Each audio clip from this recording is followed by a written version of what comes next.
ॐ नमो भगवते वासुदेवाय। ॐ नमो भगवते वासुदेवाय। ॐ नमो भगवते वासुदेवाय।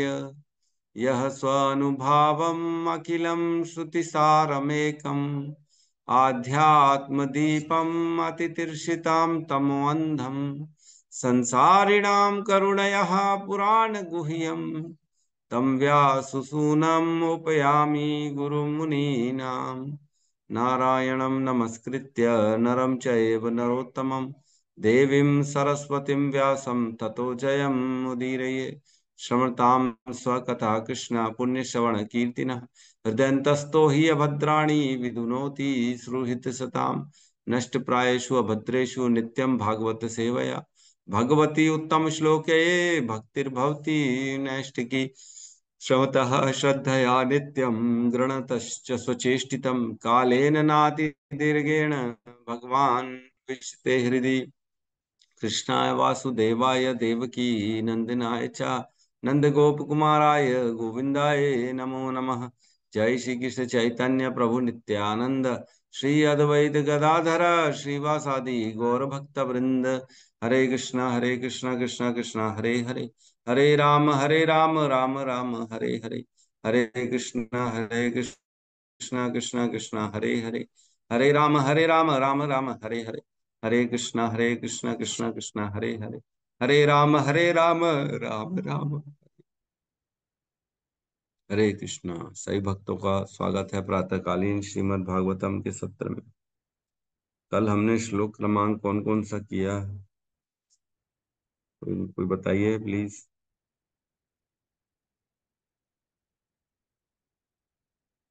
कोई बताइए प्लीज, कौन सा श्लोक किया? प्रभु जी हमने 44 तक किए। 40? 44। कल हाँ 44 तक कल हमने किया। 42, 43 नहीं, 42, 43, 44 ये कल तीन हमने श्लोक किया। तो ठीक है, कल रिवीजन कर लेते। 42 में कहते हैं, अब यहाँ पे 41 से 47 तक मैंने बताया था, शमीक मुनि जो हैं वो अपने पुत्र की भर्त्सना कर रहे हैं कि तुमने बहुत बड़ा गलत काम कर दिया, तुमने बहुत बड़ा जघन्य पाप कर लिया है और इसके रिजल्ट्स क्या आने वाले हैं उसके बारे में चर्चा हो रही थी। तो कह रहे हैं, हे बालक, तुम्हारी बुद्धि अपरिपक्व है, अतएव तुम्हें ज्ञान नहीं है कि राजा मनुष्यों में सर्वोत्तम और श्री भगवान के तुल्य होता है। उसकी तुलना कभी भी सामान्य लोगों के साथ नहीं की जा सकती। उसके राज्य के नागरिक उसके दुर्दम तेज से सुरक्षित रहकर समृद्धमय जीवन व्यतीत करते हैं। फिर बताते 43 में, हे बालक, एक छत्र राज सत्ता द्वारा राज रथ चक्र धारण करने वाले श्री भगवान के प्रतिनिधित्व किया जाता है, और जब राज सत्ता ही मिट जाती है तो समस्त संसार चोरों से भर जाता है, जो असुरक्षित प्रजा के को मेमने की तरह तितर बितर करके तुरंत परास्त कर देते हैं। और 44 में कहते हैं, राजा की शासन प्रणाली के समाप्त होने तथा धूर्त एवं चोरों द्वारा मनुष्यों की संपत्ति लूटने के कारण बड़े बड़े सामाजिक विघ्न आएंगे। मनुष्य हताहत किए जाएंगे, पशु तथा स्त्रियां चुराई जाएंगी, और इन समस्त पापों के उत्तरदायी होंगे हम सब। हम सब मीन्स ब्राह्मण कुल पूरा का पूरा, जिसने गलत काम किया, जिसने जबरदस्ती मृत्यु दंड दे दिया, इसने श्रृंगी ऋषि ने, अबोध बालक ने दे दिया। इतनी छोटी सी गलती का कोई मृत्यु दंड देता है, बताओ? बड़ी मुश्किल है। हरे राम राम राम हरे हरे, हरे कृष्ण कृष्ण कृष्ण हरे हरे, हरि हरे बोल। कृष्ण। कृपया प्लीज आप म्यूट कर लेंगे अगर आप चैंटिंग कर रहे हैं तो। क्लियर है ये? हरे कृष्णा क्लियर दिख रहा है? जी प्रभु जी। ठीक है। तो श्लोक क्रमांक 45, अध्याय 18, स्कंद 1, ब्राह्मण बालक द्वारा महाराज परीक्षित को श्राप। लोग साथ में दोहराएंगे। तदार्य धर्मा प्रविलीयते नृणाम् तदा तदाय धर्मः प्रवर्तते नृणाम् वर्णाश्रमचार्य वर्णाश्रमाचार युक्त त्रयमयी वर्णाश्रमाचार युक्त त्रयसीमया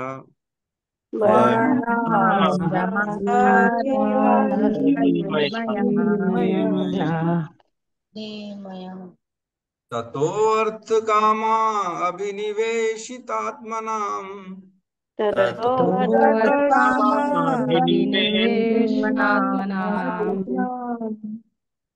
चूनां कपीनाम् इव वर्णशङ्करः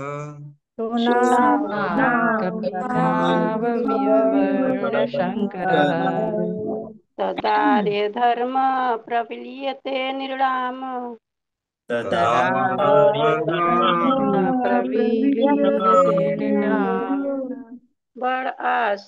वर्णाश्रमचारयुत स्त्रियमतमयः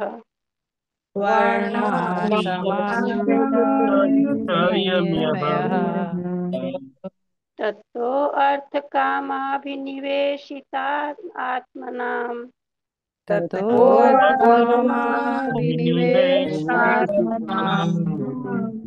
सुनाम कपीनाम इव वर्णशंकरम्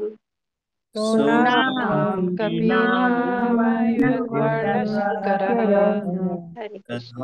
सेकेंड लाइन में स्त्री नहीं है ना, स्त्री नहीं पढ़ी है उसको, वो त्री है, तीन। सेकेंड लाइन जो वर्णाश्रम आचार युक्त स्त्रियमय, ठीक है, बढ़िया। तदार्य धर्मः प्रविलीयते नृणाम्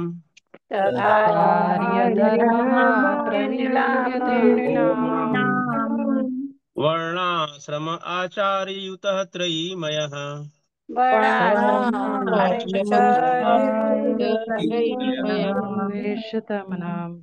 ततो अर्थकामाभिनिवेशितात्मनाम्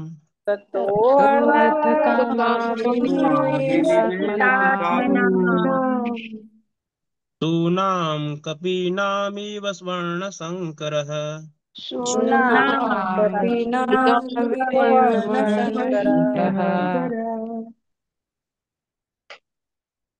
तदार्य धर्म प्रविलीयते नृणाम्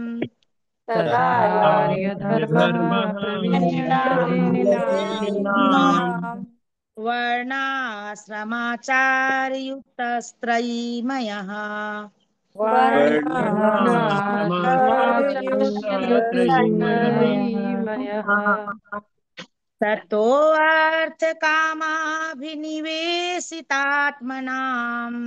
ततो अर्थकामाभिनिवेशितात्मनाम् चूनां कपीनामिव वर्णशंकरः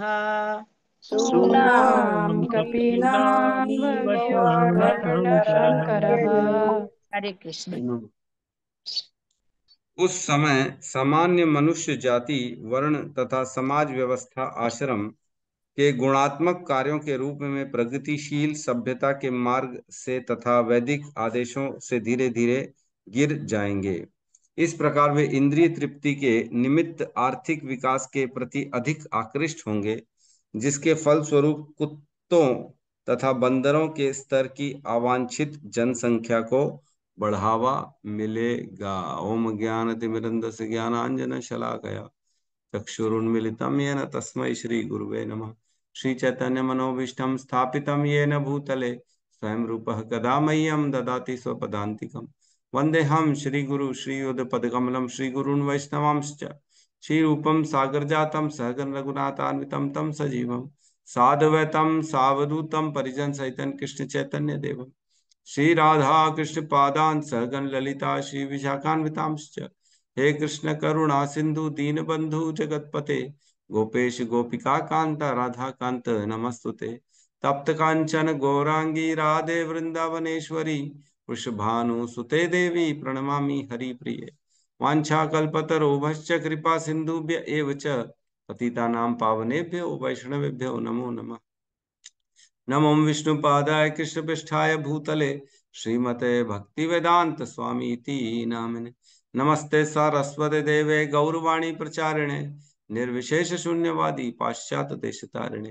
जय श्री कृष्ण चैतन्य प्रभु नित्यानंद, श्री अद्वैत गदाधर श्रीवासादि गौर भक्त वृंद। हरे कृष्णा कृष्णा कृष्णा हरे हरे, हरे राम राम राम हरे हरे कृष्ण। देखो अब बता रहे हैं शमीक मुनि की जो तुमने श्राप दिया है, पिछले श्लोक में बताया कि चोर बढ़ जाएंगे, पूरे चारों ओर चोर बढ़ जाएंगे और क्या करेंगे, पशु, स्त्रियां और अर्थ मतलब धन चुराएंगे। ऐसा काम करेंगे कि हानि होगी, परस्पर आपस में लड़ेंगे, है ना। परस्परम घनंती शपंती वृंजते। घनंती मीन्स एक दूसरे को मारेंगे, शपंती मीन्स एक दूसरे को हानि पहुंचाएंगे, और वृंजते मीन्स एक दूसरे चीजें छीन लेंगे। कौन कौन सी? पशुओं को छीनेंगे, स्त्रियों को छीनेंगे और धन को छीनेंगे। इस प्रकार बहुत चोर बढ़ जाएंगे। तो चोर बढ़ने से और क्या होगा, और बता रहे हैं, तद आर्य धर्म प्रविलीयते नृणाम। तद उस समय फिर क्या होगा, जब राजा नहीं रहेंगे तब क्या होगा, आर्य धर्म, जो आर्य धर्म स्थापित किया गया है, जो अभी चल रहा है, आर्य धर्म मीन्स वह श्रेष्ठ धर्म जो वर्ण आश्रम और सारी चीजों को मेंटेन करता है, आर्य धर्म। आर्य धर्म प्रविलीयते नृणाम, क्रम अनुसार नष्ट होगा। प्रविलीयते मीन्स पूरा पूर्ण रूपेण धीरे धीरे पूरा नष्ट हो जाएगा। निर्णाम, निर्णाम मीन्स मनुष्यों के बीच में जो आर्य धर्म है वो पूरा का पूरा खत्म हो जाएगा धीरे धीरे, है ना। और क्या करें, वर्ण आश्रम आचार युतस स्त्रियमयः मीन्स जो वर्ण और आश्रम के आचार हैं, आचार विचार कहते हैं ना, अपना आचरण तो देखो कैसा है प्रभु आपका। तो वर्ण और आश्रम का जो आचार है, आचार खाने वाला आचार नहीं, आम का अचार, नींबू का अचार, वो आचार नहीं है यहाँ पे। आचार मीन्स आचरण। आचार कहीं गलत न समझ ले।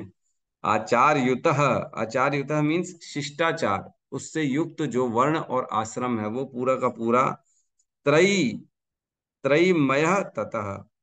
त्रयीमय मीन्स तीन वेदों के द्वारा जो स्थापित किया गया है आर्य धर्म, और जो आचार विचार स्थापित किए गए हैं वर्ण और आश्रम के, वो भी तीनों धीरे धीरे क्या करेंगे, खत्म हो जाएंगे। वर्ण और आश्रम, चार वर्ण और चार आश्रम भगवान ने स्थापित किए ना। भगवान कहते हैं ना, चतुर्वया मया सृष्टि गुण कर्म विभागश, है ना। चतुर्वर्णया मया सृष्टि गुण कर्म विभागश, मैंने गुणों और कर्मों के आधार पे चार प्रकार के वर्ण और चार प्रकार के आश्रम निर्धारित किए, तो भगवान ने बनाए हैं। और इसमें हम पढ़ते ही हैं कि वर्ण आश्रम की कितनी इंपॉर्टेंस है। आदमी को, व्यक्ति को वर्ण आश्रम में रहते रहते सारे काम करने चाहिए। हमने पढ़ा हुआ है 1 पॉइंट मेरे ख्याल से, जिसमें कहते हैं वर्ण आश्रम का क्या है, उसका उद्देश्य क्या है, संसिद्धिम हरितोषणम। वर्ण आश्रम जो होता है उसका उद्देश्य यही है कि हमारे को भगवान की संतुष्टि हो, है ना। 1.2.13 इसमें कहते हैं वर्ण आश्रम का उद्देश्य क्या है। अतः पुंभी द्विज श्रेष्ठा वर्ण आश्रम विभागशः स्वनिष्ठुतस्य धर्मस्य संसिद्धिम हरितोषणम। तो वर्ण और आश्रम भगवान ने बनाया ही इसीलिए है ताकि उस स्थिति में रहते हुए व्यक्ति धीरे धीरे अपना उद्धार करे, और संसिद्धिम हरितोषणम, भगवान की तुष्टि के कार्य करने चाहिए।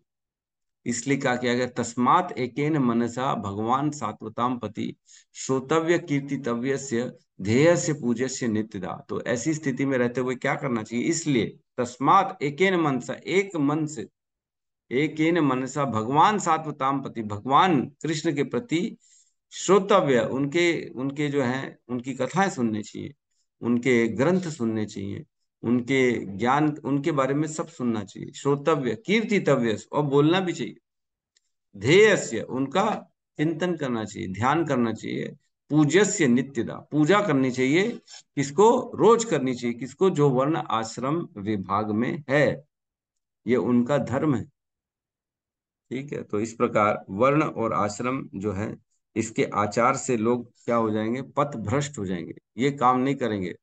अब वर्ण आश्रम क्या करेंगे, केवल भोगने के लिए करेंगे। और त्रयीमया, जो तीनों वेदों में जो है वर्णित, वो सारे कर्मों को ये लोग त्याग देंगे। जब चोर बढ़ जाएंगे। फिर क्या करें, ततो अर्थ कामा अभिनिवेशित आत्मनाम। ततो उसके बाद क्या होगा, अर्थ कामा पैसा और काम, केवल पैसा और काम मीन्स इच्छा, अपना इच्छा पूर्ति और पैसे के लिए केवल इसी में अभिनिवेश, अभिनिवेश हो जाएंगे सबके सब, क्योंकि धर्म तो बताने वाला कोई रहेगा नहीं, राजा रहेगा नहीं सही मार्ग में डालने के लिए लोगों को। इसलिए अब अर्थ और काम, केवल पैसा और इच्छा प्राप्ति में इतना लिप्त हो जाएंगे। अभिनिवेश, अभिनिवेश मीन्स पूर्ण तरह से लिप्त हो जाएंगे। आत्मनः मीन्स सभी लोग, सभी मनुष्य। धीरे धीरे चोर बढ़ेंगे, धर्म खत्म होगा, वर्ण आश्रम खत्म हो जाएगा, आचार विचार सब लोगों के खत्म हो जाएंगे, और वेदों के द्वारा जो आर्य धर्म स्थापित था वो भी नष्ट नष्ट हो जाएगा। और नष्ट होने के बाद क्या होगा, धीरे धीरे लोग केवल पैसे में, काम में अभिनिवेशित हो जाएंगे, पूर्ण रूप से लिप्त हो जाएंगे। और क्या करें, शुनाम, शुनाम मीन्स कुत्ता, और कपीनाम, कपीनाम मीन्स वानर, है ना, बंदर। सुनाम कपीनाम इव, इव मीन्स इनके समान, सुनाम कुत्ते के समान और कपीनाम मीन्स बंदर के समान। कपी, कपी ध्वज बोलते हैं ना हम अर्जुन के लिए, कपी ध्वज था उनके रथ के ऊपर, मतलब हनुमान जी का। तो हनुमान जी क्या है, बंदर है एक तरह से, वैसे तो वो भगवान के सेवक हैं, फिर भी कपी जो है उनके लिए बोला गया है, वानरों के लिए। तो यहाँ पे कपी नाम इव, इनके जैसे, वर्ण संकर मीन्स जो वर्ण संकर, जो हमारी जनसंख्या हो जाएगी, जो लोग उत्पन्न होंगे कलयुग के, वो बंदरों और कुत्तों की तरह होंगे। कितना बड़ा देखो, तुलना कर रहे हैं हम सब की, बंदरों की तरह और कुत्तों की तरह। कुत्तों की तरह क्यों होंगे, क्योंकि कुत्तों को कोई शर्म नहीं होती है, वो खुले में जो है ना वो संग करते हैं, है ना? बंदरों को भी कोई एटिकेट्स तो होते नहीं, है ना? यहाँ पे कही गई है, क्या कहा गया है कि यहाँ पर भविष्यवाणी की गई है कि राजतंत्र के न रहने पर सामान्य मनुष्यों की कुत्तों तथा बंदरों की तरह अवांछित आबादी हो जाएगी। जिस प्रकार बंदर अत्यधिक कामुक और कुत्ते संभोग करने में निर्लज्ज होते हैं, उसी प्रकार अवैध संबंधों से उत्पन्न हुए सामान्य मनुष्य वैदिक सदाचार तथा वर्णाश्रम धर्म से दूर भटक जाएं। तो बंदर बहुत कामुक होता है और कुत्ता निर्लज्ज होता है, तो उसी प्रकार की संतानें हो जाएंगी आने वाले भविष्य में। ये भविष्यवाणी की जा रही है शमीक मुनि के द्वारा अपने पुत्र के केवल श्राप देने मात्र से, और जो कि पूर्ण रूपेण सही है मेरे ख्याल से। ऐसा तो नहीं, आजकल तो लोगों का एजेंडा ही यही है कि कैसे अपनी काम इच्छा को हम बस तुष्ट करें, केवल एक ही इच्छा बची, मतलब सबसे टॉप वाली इच्छा यही है। तो वर्ण आश्रम की जो है पूरी सभ्यता खत्म हो जाएगी। मीन्स जो हमारे संस्कार बोले गए हैं, 16 संस्कार, वो पूर्ण रूपेण खत्म हो जाएंगे। अभी भी देखते ही हम खत्म हो गए, 16 संस्कार के बारे में कोई जानता तक नहीं, 16 संस्कार के बारे में कोई नहीं जानता। एक व्यक्ति के जीवन में जब वो पैदा होता है और वहां से लेकर मृत्यु तक उसके जीवन में 16 प्रकार के संस्कार किए जाते हैं, है ना। जब व्यक्ति उत्पन्न होता है तो शूद्र के रूप में पैदा होता है ना। जन्मना जायते शूद्रो, है ना। संस्कारात भवेत द्विजः, वेद पठेत भवेत विप्रः, ब्रह्म जानाति थी ब्राह्मण।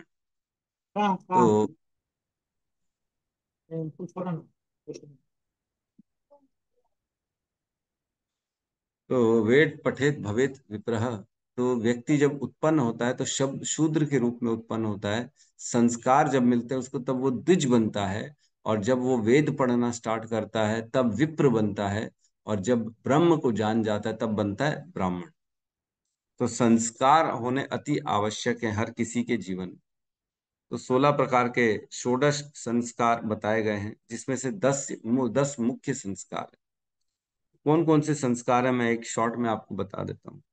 सबसे पहला होता है गर्भाधान संस्कार, जो गर्भ को आत्मा, एक गर्भ में अच्छी आत्मा लाने के लिए भगवान से जो प्रार्थना की जाती है वह होती है गर्भाधान संस्कार। जब पति पत्नी संग करते हैं उस दिन इसको किया जाता है, और वो पहले माला करते हैं, भगवान से प्रार्थना करते हैं, अपने गुरु से प्रार्थना करते हैं कि हे भगवान हमारी इच्छा पूर्ति कर दीजिए, हमें एक पुत्र या पुत्री चाहिए, तो ऐसा किसी को भेजिए जो महान हो, जो भक्त हो, हम सबका उद्धार करे, समाज का उद्धार करे, इस प्रकार विनती करी जाती है। दूसरा संस्कार होता है पुंसावान संस्कार। जब बच्चा गर्भ में 3-4 महीने का हो तब यह किया जाता है। पति अपनी पत्नी को जो है आहार का वचन लेता है कि मैं तेरी जो है ना सारी जरूरतें आहार की जो है वो पूरी करूंगा। और ये अब जो है ना एक नहीं है, ये दो हो गए। पत्नी के गर्भ में एक बालक भी आ गया है, इसलिए दो आत्माएं हो गई, दो जीव हो गए, इसलिए दोनों की जिम्मेदारी मैं उठाता हूँ। तो इस तरह से पुंसावान संस्कार होता है। और तीसरा होता है सीमंतोन्नयन संस्कार। अब 6 से 7 महीने का जब गर्भ होता है तब सीमंतो संस्कार होता है। स्त्री के बालों का जो है थोड़ा मांग में कुमकुम डाला जाता है, इस तरह की संस्कार होते हैं। स्त्री की पूजा भी की जाती है और जिस तरह बच्चा चाहिए उसका फोटो गोद में दिया जाता है। जैसा बच्चे की कल्पना हो, किसी को कृष्ण को दे देते हैं, किसी को कोई दे देते हैं, जैसा लोगों की इच्छा होती है वैसा फोटो उनको दिया जाता है ताकि उसको देखे, धीरे धीरे उस प्रकार के विचार आए और उस प्रकार की जो है ना बच्चे के आचरण हो। फिर चौथा संस्कार जो होता है जात कर्म संस्कार होता है। तो ये चौथा संस्कार जब बच्चा जन्म हो जाता है उसके बाद होता है। अभी तक जो तीनों संस्कार हुए वह बच्चा गर्भ में है, एक तो जब गर्भ में ही नहीं था तब का है, और एक बाकी के जो दो हैं वो गर्भ में आ चुका है तब है ना। मतलब एक तो जब आया ही नहीं है, गर्भ में ही नहीं आया तब हो गया गर्भाधान संस्कार। उसके बाद दो जो हुए वो जब गर्भवती हो गई तब हुए। और तीसरा अब जन्म के बाद है जात कर्म संस्कार। इसमें क्या होता है, जो बच्चे की एम्निकल कॉर्ड बोला जाता है, जिसको नाड़ू भी कहा जाता है, उसको काटा जाता है ना। तो नाल काटने का जो है ये एक संस्कार होता है जब इमीडिएटली पैदा होता है। तो उसमें नाल में कई बार उसको आजकल जो है प्रिजर्व भी किया जाता है, उसमें बोन मैरो होता है, तो आगे भविष्य के लिए उसको प्रिजर्व कराया जाता है। तो उसके बाद होता है पांचवा नामकरण संस्कार। तो नाम संस्करण जो होता है इसको जो है छठी भी कहते हैं, है ना। कई लोग छठी संस्कार जो है 6वें दिन नाम रखा जाता है। और जैसा भी गुरु आशीर्वाद से नाम रखा जाता है शिशु का, जैसा गुरु चाहे भगवान के नाम पे रखना चाहिए। कभी भी नाम संसारी नहीं होने चाहिए, भगवान से रिलेटेड ही नाम होना चाहिए किसी का भी। नामकरण संस्कार। फिर छठवा होता है निष्क्रमण संस्कार। 40वें दिन होता है निष्क्रमण संस्कार। जब पहली बार बच्चे को घर से निकाला जाता है तो उसको सबसे पहले सूर्य देव के सामने ले जाया जाता है और सूर्य देव से आशीर्वाद दिलवाया जाता है बच्चे को। घर से जब पहली बार निकलता है ना तब का है। फिर होता है अन्नप्राशन संस्कार। ये 6 महीने में होता है जब बच्चे को पहली बार बाहर का अन्न खिलाया जाता है। अभी तक तो केवल माँ का दूध पी रहा था, लेकिन अब जो है ना वो बाहर का अन्न भी खाएगा। तो इसके लिए क्या किया जाता है, अन्नप्राशन संस्कार में अपने गुरु आचार्यों को बुलाया जाता है और उनके हाथ से कुछ बच्चे को प्रसाद पवाया जाता है सबसे पहले। तो ये बहुत इंपॉर्टेंट है कि व्यक्ति के जीवन में सबसे पहले जो वो अन्न खाने वाला है वो प्रसाद हो। जनरली खीर इस तरह की चीजें बनाई जाती हैं और अपने गुरु को बुलाया जाता है, भगवान को पहले भोग लगाया जाता है, उसके बाद गुरु उस प्रसाद को पवाता है। तब व्यक्ति के जीवन में भगवान की भक्ति का स्टार्ट हो जाती है। फिर होता है आठवां चूड़ा कर्म संस्कार, जिसको मुंडन संस्कार भी कहा जाता है। ये होता है 1 साल तक कर लिया जाता है, कभी भी कई लोग 2-2 साल में भी करते हैं। तो इसमें क्या होता है, किसी पवित्र स्थान में जाके अपने मुंडन मीन्स अपने बालों को वहां पे पूरा मुंडन किया जाता है। लेकिन ध्यान ये रखा जाए जो शिखा होती है वो हमेशा रखनी चाहिए, शिखा नहीं कटानी चाहिए। लेकिन लोग को मालूम नहीं है, ज्ञान नहीं है, इसलिए शिखा भी कटवा देते, पूर्ण रूपेण उनको वो मुंडन करा देते, पूरा जीरो कर देते बाल। ऐसा नहीं करना चाहिए, शिखा छोड़नी चाहिए और वह शिखा आखिरी तक रहनी चाहिए। वह बाल जो है ना माँ के गर्भ में उत्पन्न हुए बाल वो बच्चे के लास्ट तक होने चाहिए, मृत्यु तक वो बाल होने चाहिए उसके पास, ऐसी शिखा होनी चाहिए। उसके बाद होता है 9वां कर्ण भेदन संस्कार, है ना। तो कान छेदने का जो संस्कार होता है उसको कर्ण भेदन संस्कार कहा जाता है। तो ये अब थोड़ा और बड़ा हो जाए तब लोग कहते हैं करवा लेना चाहिए। तो पहली बार भगवान का मंत्र कान में डाला जाता है इसमें, है ना। पहली बार भगवान के कोई गुरु आचार्य के माध्यम से कर्ण भेदन संस्कार होता है। किसी आध्यात्मिक व्यक्ति जो उन्नत व्यक्ति उससे कराना चाहिए इसको, है ना हमारे को। तो ताकि बच्चे का अच्छा भविष्य रहे, उस पर कृपा बनी रहे, इसलिए मंत्र दिया जाता है। फिर उसके बाद 10वां संस्कार होता है उपनयन संस्कार, है ना। तो उपनयन संस्कार ये होता है केवल पुत्रों का होता है ना, पुत्रियों का नहीं होता है। और इसमें जो है जनेऊ संस्कार कहा जाता है इसको। उपनयन मीन्स जनेऊ पहनाने का संस्कार होता है। तो ये बहुत ज्यादा जरूरी है, जनेऊ संस्कार। अगर नहीं हुई हो तो इसमें क्या होता है, जिसका जनेऊ नहीं होता ना, तो उसकी बॉडी जब अगर वो मृत्यु हो जाती है तो उसकी बॉडी को जलाया नहीं जाता। इस तरह की वेदों में वर्णन है। उपनयन संस्कार होना बहुत जरूरी है। अग्नि तभी लगेगी जब जनेऊ पहना हो, ठीक है। और हमारे में तो कहते हैं शादी भी तभी होगी जब जनेऊ पहना हो। यज्ञ इत्यादि जो अनुष्ठान तपस्या में बैठ सकता है वो तभी बैठ सकता है जब उसके पास जनेऊ हो। तो इस तरह का कहा जाता है। फिर आखिरी, आखिरी नहीं, उसका अगला है 11वां, विद्या आरंभ संस्कार, है ना। तो ये पढ़ाई स्टार्ट कराई जाती है इसमें, गुरुकुल में भेजा जाता है व्यक्ति को, और उसको अच्छे संस्कार की कामना से अच्छे किसी बड़े गुरु के आश्रय में उनको भेजा जाता है। और उसके बाद होता है 12वां समावर्तन संस्कार। अब मतलब जब पढ़ाई कंप्लीट हो गई तो अब वापस आएगा वो अपने घर पे पढ़ाई कंप्लीट करके। फिर 13वां संस्कार होता है विवाह संस्कार। तो व्यक्ति जो ब्रह्मचर्य, जो अभी तक गुरु के अंडर में रहते हुए ब्रह्मचर्य उसने पालन किया, अब वह अपना गृहस्थ आश्रम में प्रवेश करेगा, इसलिए उसका विवाह संस्कार होता है। और ये लगभग 20-25 साल के आसपास होना चाहिए, ठीक है। तो इसमें जो है बड़ी सी चीजें हैं, जैसे प्रतिलोम विवाह, अनुलोम विवाह, ऐसा 2-3 विवाह होते हैं, वो सब चीजें देखना चाहिए। फिर उसके बाद होता है वानप्रस्थ संस्कार। अब 50 साल का हो गया, 25 साल तक उसने गृहस्थ आश्रम में जो है अपने बच्चों को सही परवरिश दी, उसने घर बार संभाला।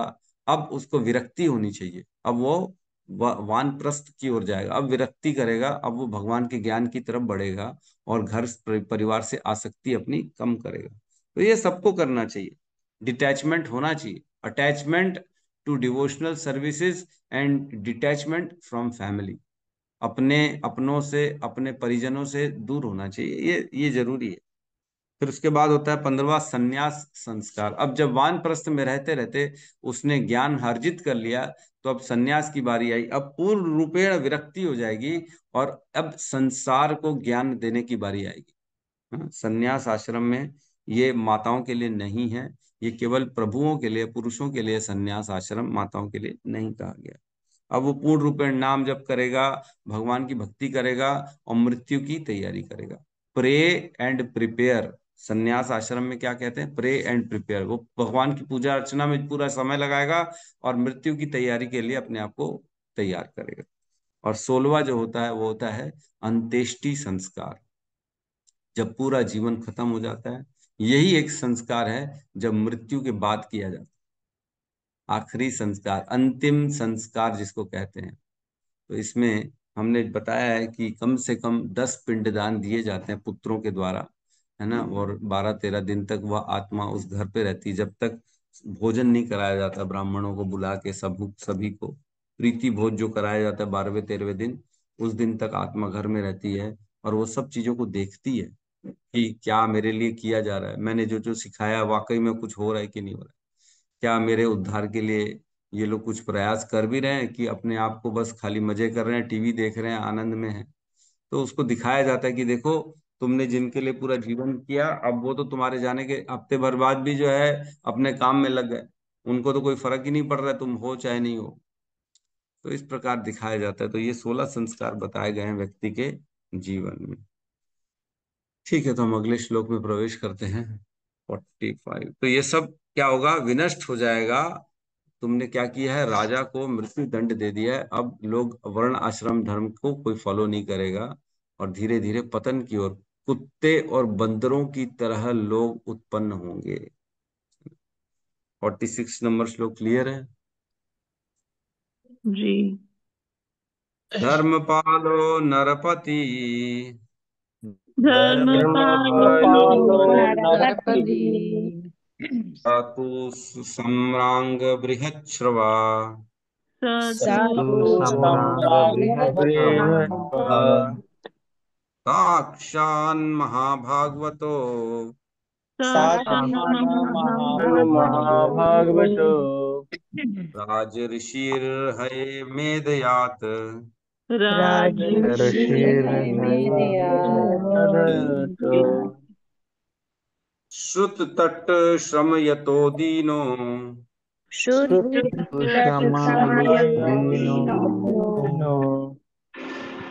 नैवासमिच्छापरहति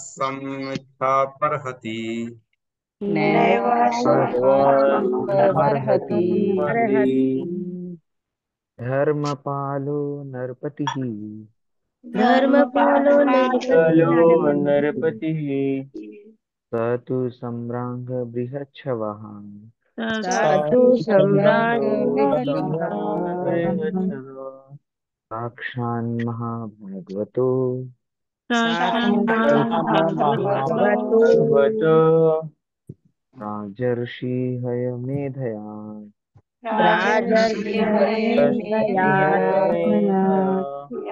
श्रुतश्रमयुतो दीनो दीनो नैवास्मच्छापमर्हति नैवास्मर्हति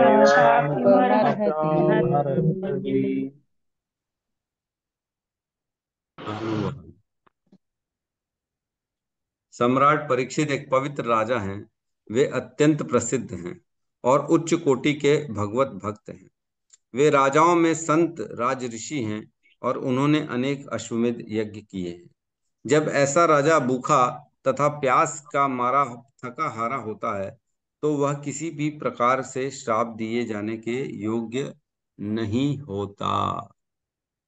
तो यहाँ कह रहे हैं इस श्लोक में कि श्राप देने के योग्य तो है ही नहीं वो राजा। क्यों? क्योंकि धर्म पालो नरपति, वो तो धर्म का पालन करने वाला है। धर्म पालो जो पूर्ण रूपेण पूरे जीवन में धर्म का पालन करता है।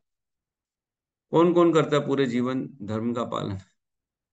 2-5 घंटे नहीं करते हम, झूठ बोल देंगे थोड़ी थोड़ी बात पे, है ना। जब मौका आएगा अपने हित का तो कर लेंगे, चलो छोड़ो ना, कौन देखने आ रहा है, अपन अपना भला कर लेते पहले, है ना। किसी का गलती से पैसा आ जाएगा तो देते नहीं है, अरे हमने थोड़ी मांगा, वो तो गलती से आ गया। छोटी छोटी बात ऐसी होती है जो धर्म कहता है कि नहीं होना चाहिए। किसी भी परिस्थिति में झूठ नहीं बोलना चाहिए। मतलब उसमें कुछ कारण है जहां बोला जा सकता है, वेदों में वर्णित है, उनको छोड़ के झूठ नहीं बोलना चाहिए। लेकिन जो लोग इतनी छोटी छोटी बात पे झूठ बोल देते हैं, कुछ भी नहीं होता तो भी झूठ बोल देते हैं। अरे झूठ बोलना ऐसा इतना चीप, इतना आसान नहीं है, उसको भोगना पड़ेगा झूठ बोलने पे। लेकिन लोग समझते नहीं, उनको लगता है कोई फर्क थोड़ी है, कोई जजमेंट थोड़ी है, कोई नोट थोड़ी कर रहा है कि हम झूठ बोल रहे कि पास कर रहे, सच बोल। तो जो धर्म का पालन करता है वो कभी झूठ नहीं बोलता। जो धर्म का पालन करता है वो अपने सारे कर्तव्यों को निभाता है। जो धर्म का पालन करता है वो भगवान के प्रति रत रहता है, अपनी सारे भोगों से विरक्त रहता है।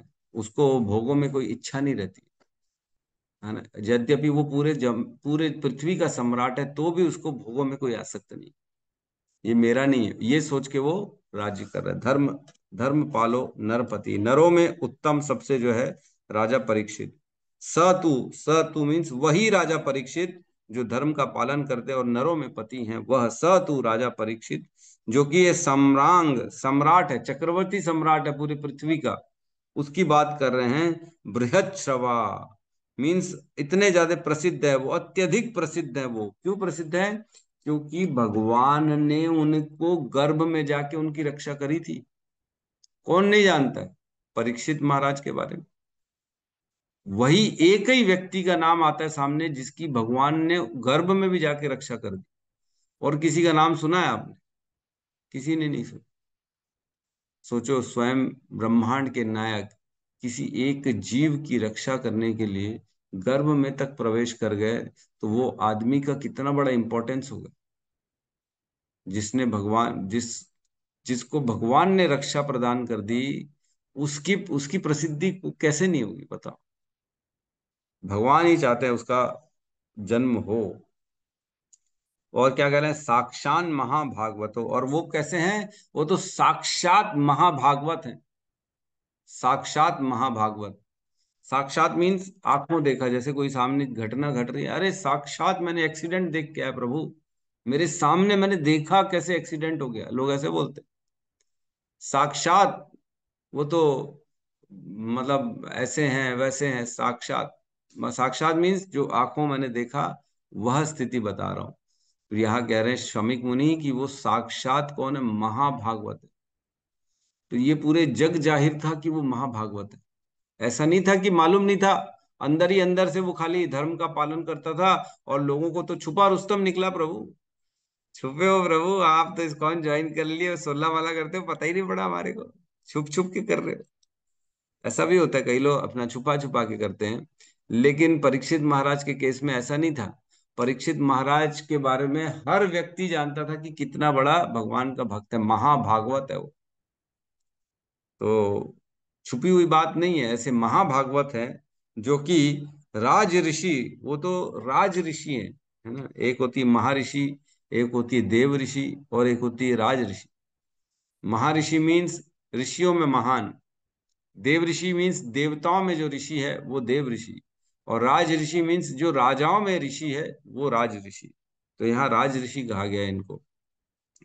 और क्या कह रहे हैं, राज ऋषि है मेधयात, है मेधयात मीन्स जिसमें अश्वमेध यज्ञ किए हुए, यज्ञ किए, अनेक अनेक यज्ञ किए। अश्वमेध यज्ञ करना कोई आसान बात नहीं है, कोई भी नहीं कर सकता है ना। एक घोड़े को छोड़ा जाता है, पूरी पृथ्वी में छोड़ा जाता है, कोई भी उसको चैलेंज कर सकता है, अगर नहीं चैलेंज करेगा मतलब पूरी पृथ्वी में अब आप ही का राज चल रहा है। तो इस प्रकार से अश्वमेध यज्ञ भी किया हुआ है उन्होंने, ऐसे वो राज ऋषि हैं। और क्या करें, श्रुत तट श्रमयुतो दीनो।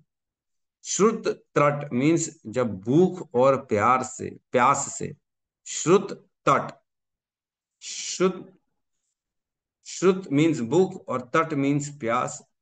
श्रम युतो, श्रम युतो मीन्स थका हारा, जब भूखा प्यासा थका हारा। दीनो, दीनो मीन्स वो बेचारा परेशान है, दीनहीन है।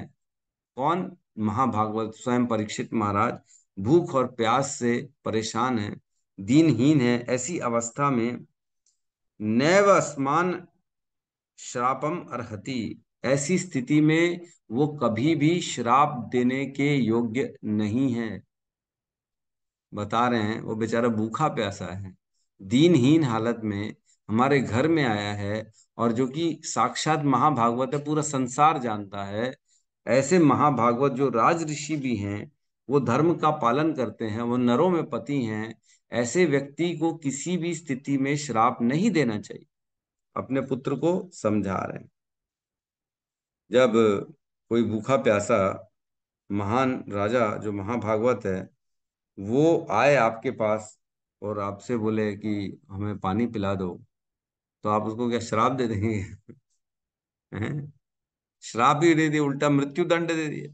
कोई महाभागवत आ जाए, सपोज करो शील प्रभुपाद आ जाए हमारे घर पे, शील प्रभुपाद आ जाए और बोले बहुत भूख लगी है, प्यास लगी है, कुछ खाना खिला दो, तो क्या करेंगे हम? ऑब्वियसली इतना बड़ा हमारे को अपॉर्चुनिटी मिली है, कोई महाभागवत घर आ रहा है सेवा करने की, और ऐसा नहीं कि छुपे हुए हैं, इसलिए बता रहे साक्षात महाभागवतों मीन्स पूरे संसार को मालूम है कि कितने बड़े महान भक्त हैं वो। छुपी हुई बात नहीं, कई बार छुपे छुपे रहते हैं, तो मैं तो जानता नहीं प्रभु जी आप कैसे आ गए, हम कौन हो आप, हम नहीं जानते। तो कॉन्फिडेंशियल संत नहीं है वो, ओपन टू ऑल है, सेलिब्रिटी संत है वो, सेलिब्रिटी भागवत हैं, जो सब जानते हैं उनको, नाम फोटो तो सबने देखा ही होगा ना उनका परीक्षित महाराज का।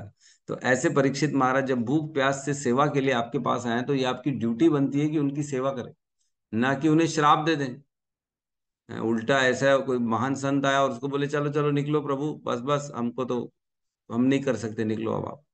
तो ये तो ऐसे ही हाल हो गया ना। तो शमीक मुनि बहुत पछतावा कर रहे हैं, बहुत ज्यादा उनके हृदय को ठेस पहुंची है कि इतना बड़ा महाभागवत हमारे घर आया, और हमको उनको आदर देना चाहिए, उनको सत्कार देना चाहिए, और उल्टा मेरे पुत्र ने क्या कर दिया, उसको शाप दे दिया। ओहो, पहले भी बोला था ना, अहो तुमने कितना गर्हित काम कर दिया मेरे पुत्र, तुमने हमारा जो है वंश, जो है अंगीरा वंश में हम, हमारा जो है ना नाम ही तूने मट्टी पलित कर दिया, पूरे खानदान का नाम मिट्टी में डाल दिया। श्रृंगी ऋषि को कह रहे हैं। तो राजा जो है स्वयं, वो इतने बड़े धर्मात्मा हैं, वो आए और तुमने उनका ऐसी स्थिति में आदर सत्कार नहीं किया, उल्टा उनका तुमने श्राप दे दिया। तो ये बहुत बड़ा गलत काम कर दिया। तो तात्पर्य में कह रहे हैं, श्रीमद् भगवत गीता 18.46 में क्षत्रिय के जिन गुणों का उल्लेख है वे सारे के सारे सम्राट परीक्षित में विद्यमान थे। तो सम्राट परीक्षित जो थे सभी सर्व गुण संपन्न थे, धर्म का आचरण करते थे, है ना, वेदों का और वर्ण आश्रम का सबका पालन करते थे। वे श्री भगवान के महान भक्त भी थे और स्वरूप सिद्ध व्यक्ति भी थे। स्वरूप सिद्ध व्यक्ति क्या होता है? स्वरूप सिद्ध व्यक्ति कोई बताना चाहेगा?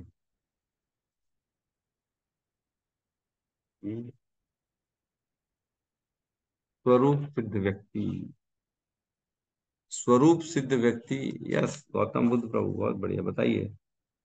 हरे कृष्णा प्रभु जी, दंडवत प्रणाम। प्रभु जी, हम्म जिसने अपना स्वरूप जान लिया हो कि मैं शरीर नहीं आत्मा हूँ और वो भगवान का नित्य दास है। बहुत सही है, जिसने अपने स्वरूप की पहचान कर ली। यस, हेमा माता जी, आप भी कहिए।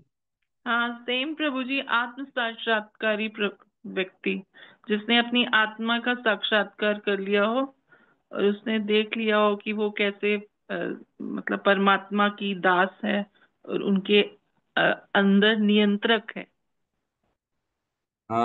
थोड़ा सा इसमें हल्का सा ना, अपन आत्म साक्षात्कार वाले व्यक्ति को स्वरूप सिद्ध नहीं मानेंगे, है ना, क्योंकि कई बार जो है ना 3 प्रकार के आत्म साक्षात्कार होते हैं। अब वो कौन से स्टेज में, इस पे डिपेंड करता है। लेकिन स्वरूप सिद्ध व्यक्ति वो होता है जिसे अपने स्वरूप की पहचान हो चुकी हो। और केवल पहचान, एक होता है मानना और एक होता है जानना, है ना, दोनों में भेद होता है। एक तो है वो जानता है कि मैं कौन हूं, लेकिन मानता नहीं है, आचरण नहीं करता। लेकिन एक दूसरा होता है जो मानता भी है और जानता भी है। यह सत्यम प्रभु कहिए। आपका म्यूट है सत्यम प्रभु। यस।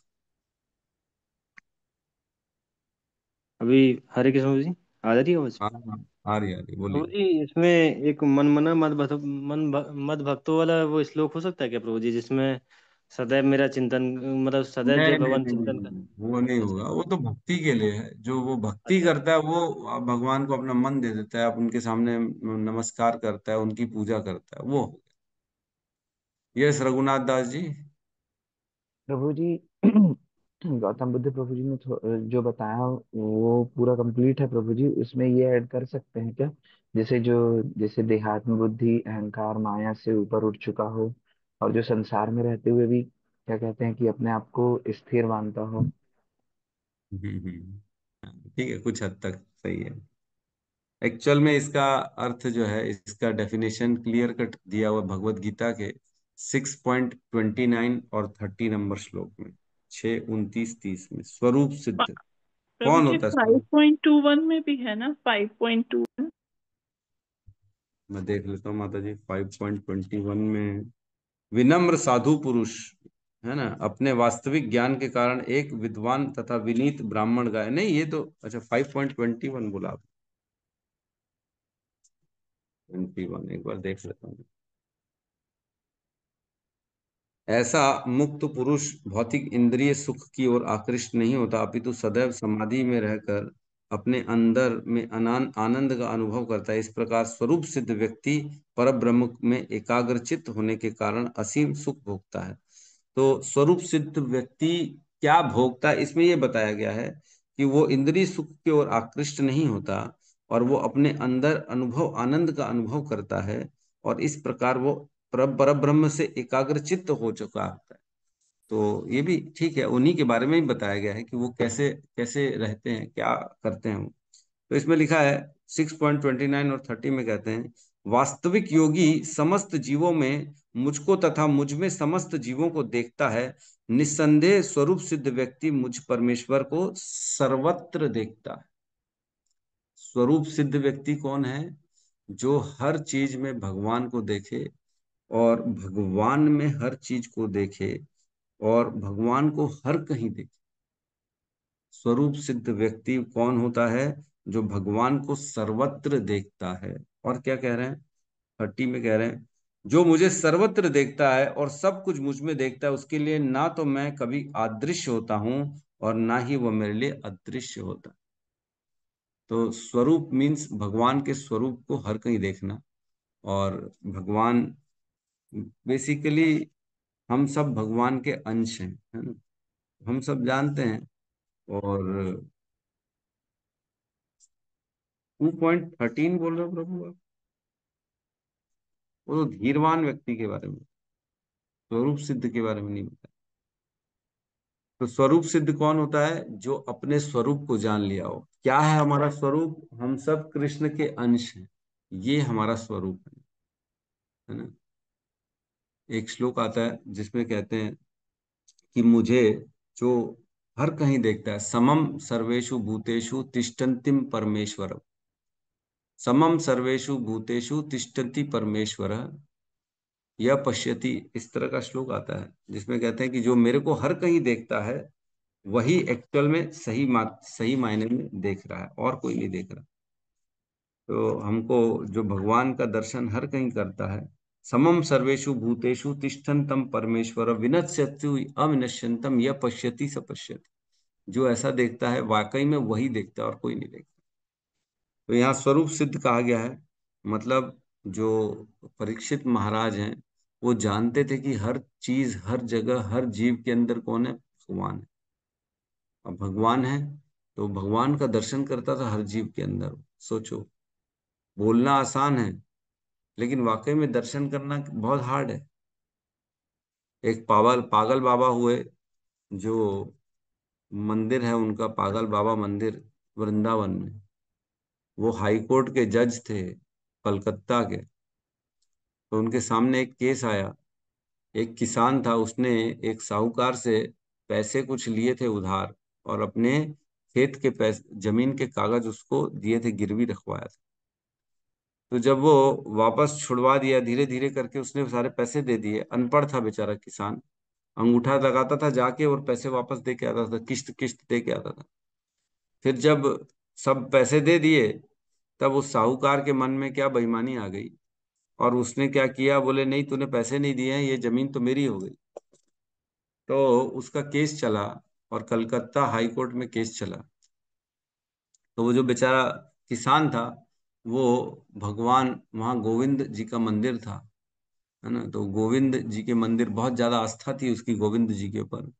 तो बोले मैं तो कुछ जानू ना, गोविंद जाने, मैं तो कुछ जानू ना, गोविंद जाने, सब चीज में गोविंद के ऊपर डाल देता। तो जब हाईकोर्ट में पूछा गया कि तुमने पैसा दिया है कि नहीं दिया, तो बोले मैं तो जानू ना, गोविंद जाने। तो जज ने क्या किया, गोविंद के नाम पे ही जो है ना समन भेज दिया, बुलाया जाए, गोविंद को हाजिर किया जाए। कौन है गोविंद यही नहीं मालूम। तो जब लेटर लेके निकला, तो कोर्ट का जब लेके तामील करने जाते हैं, तो गांव में गया, जब गया तो बोले गोविंद कौन है, गोविंद कौन है? बोले पता नहीं, गोविंद तो कोई है नहीं, बाकी एक गोविंद मंदिर है, हो सकता है वहां के पुजारी का नाम भी गोविंद हो। बोले पता नहीं, ठीक है। तो वो जाता है मंदिर में, जाके वो नोटिस को छोड़ के आ जाता है कोर्ट का। जब पुजारी देखता है कि गोविंद हाजिर हो इस डेट में इस डेट में, ये केस लगा हुआ है, तो वो बोलता अरे भगवान तो गोविंद है उन्हीं को हाजिर होने, तो उनके चरणों में रख दिया उसने, जो है पुजारी ने। और जब तिथि थी उसी दिन स्वयं एक बालक आ गया, है ना, जो भगवान के स्वरूप का लेके वो बालक आ गया, छोटा और घुंघरालू बाल, थोड़ा सा गेहुआ रंग, और वो सारे कागज लेके आ गया जो उस सेठ ने जला दिए थे। जो रसीदें थी जिसमें अंगूठा लगा हुआ था, जो सेठ ने जला दिए थे जमीन हड़पने के लिए, वो सारे कागज लेके वो बच्चा हाजिर हाजिर हो गया कोर्ट में। और सबके सामने जज को उसने दिखा दिया, देखो ये प्रूफ है, इसने पैसे पूरे दिए। तो बोले तुम कौन हो, तुम कौन हो? तो बोले आपने जिसको समन किया वही आया। "हम्म, मैं वही हूँ", ऐसा बोल के निकल गया।